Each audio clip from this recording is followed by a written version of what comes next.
మూలపుటమ్మ సురారులో కడుపారెడ్డి బుచ్చడి అమ్మ దుర్గ మాయమ్మ అని అమ్మవారిని కొలుస్తామండి. ఈ రోజు 70 సంవత్సరాలుగా పూజలు చేస్తున్న ఈ అక్కలు అన్నలు అందరూ బాధపడుతుంటే వాళ్ళ ఏడుపు పైన ఒక పెద్ద కోట కట్టించి వాడెవడికి అప్పచెప్తాం అనుకుంటున్న ఈ కాంగ్రెస్ ప్రభుత్వానికి త్వరలోనే హిందువులందరూ సిగ్గుంటే హిందువులందరూ బుద్ధి చెప్పండి.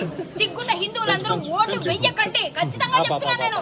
ఎందుకంటే హిందువులు గుడులకి ఇంత కష్టం అవుతుంటే, ఇంత బాధపడుతుంటే వీళ్ళకి ఓట్లు ఎందుకు వేయాలి? మనం ఎందుకు మాట్లాడాలి?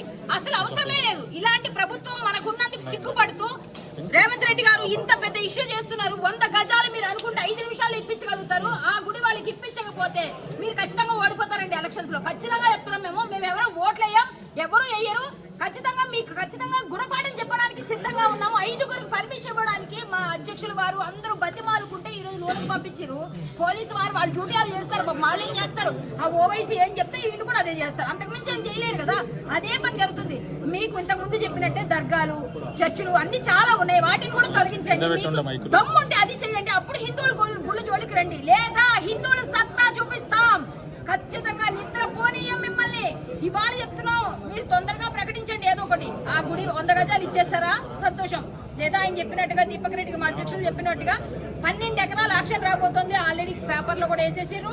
వేసిన తర్వాత వాళ్ళు అది పంచుకొని తింటారు. ఇందుకే ఉన్నారు. హిందువులు గుళ్ళే కొలగొడతారు, వేరే దానికి లేరు. కొంచెమైనా బుద్ధి ఉందా? మీరు హిందువులు కాదా? ఇంతమంది ఉన్నారు, మీరు హిందువులు కాదా? అధికారులు ఆడదాని వేయండి. ఎలా కూల్చావమ్మా ఎంఆర్ఓ? ఎలా వచ్చావమ్మా నువ్వు? ఆడదానివి కాదా? నీకు అధికారం ఇస్తే ఆడదానిగా కొంచెం ఫీలింగ్ రాదా? అమ్మవారిని అంటారా ఆడవాళ్ళని స్వరూపాన్ని?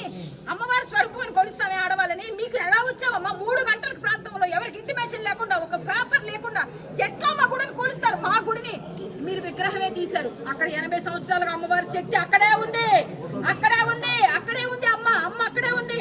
విగ్రహం మాత్రం లేదంతే. విగ్రహం మాత్రం లేదు. ఆ శక్తి. అందుకే మా ప్రధాన డిమాండ్, మా విగ్రహం ఎక్కడుందో చూపించాలి. ఇవాళ అప్పచెప్తా ఉంటే నాయకులందరూ తీసుకొని వచ్చారు. కానీ విగ్రహం ఇంతవరకు ఇవ్వలేదు. ఇవ్వడం పోక విగ్రహాన్ని ఇప్పుడు మాకు ప్రాణ ప్రతిష్ఠ చేస్తాం. ఎంతో మనం ధాన్యాదివాసం, జలాదివాసం ఇన్ని చేస్తాం. అంటే మనకు ఆగమ శాస్త్రం ఉంది. దాన్ని పెకలించాలన్నా అదే చేయాలి. ఏమి చేయకుండా 3 గంటలకు వచ్చి అమ్మవారిని తీసుకుని వెళ్ళిపోతారా? సిగ్గు లేని వాళ్ళ దొల్లారా. నేను ఎవరైతే పెకలించారో వాళ్ళని తిడతా. నాకు బాధ అనిపిస్తుంది. నా కష్టం, నా బాధ. మా అమ్మవారు మాకు ఇవ్వండి. మా హిందువుల బాధ మీకు అర్థం కాదా? ఎంతసేపు కాళ్ళకి అలా గ్రేస్ చేసుకుంటా బతుకుతారు ఈ ప్రభుత్వం. ఈ కాంగ్రెస్ ప్రభుత్వం ఖచ్చితంగా కూలిపోకపోతే అమ్మవారి సాక్షిగా చెప్తున్నామండి, వాళ్ళందరూ ఉసురు తగులుతుంది. జై శ్రీరామ్.